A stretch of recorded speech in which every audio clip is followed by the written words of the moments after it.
Hello అండి, welcome back to నిత్యముతుంల vlogs. ఎన్నో ఆరోగ్య ప్రయోజనాలు ఉన్న కరివేపాకు కారాన్ని ఎలా ప్రిపేర్ చేసుకోవాలో చూద్దాం. ముందుగా కరివేపాకునంతా నీట్గా క్లీన్ చేసుకొని తేమంతా పోయేంత వరకు నీడలోనే ఒక పొడి బట్ట పైన ఆరబెట్టుకోవాలి. కారానికి ముదిరిన కరివేపాకు అయితే చాలా రుచిగా ఉంటుంది. ముందుగా ప్యాన్లోకి మినప్పప్పును తీసుకొని వేయించుకోవాలి. అవి సగానికి పైగా వేగిన తర్వాత పచ్చిశనగపప్పును కూడా వేసి మరొక 2 నిమిషాల పాటు వేయించుకోవాలి. ఇలా మినపప్పు, పచ్చిశనగపప్పు వేగిన తర్వాత అందులోని ధనియాలు, జీలకర్ర, మెంతులు, ఎండుమిర్చి ఇలా ఒకదాని తర్వాత ఒకటి వేసుకుంటూ వేయించుకోవాలి.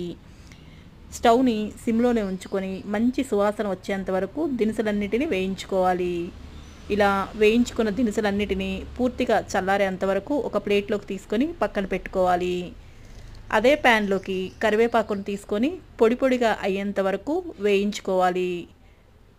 నేను ఇక్కడ ఎక్కడ ఆయిల్ యూస్ చేయలేదు.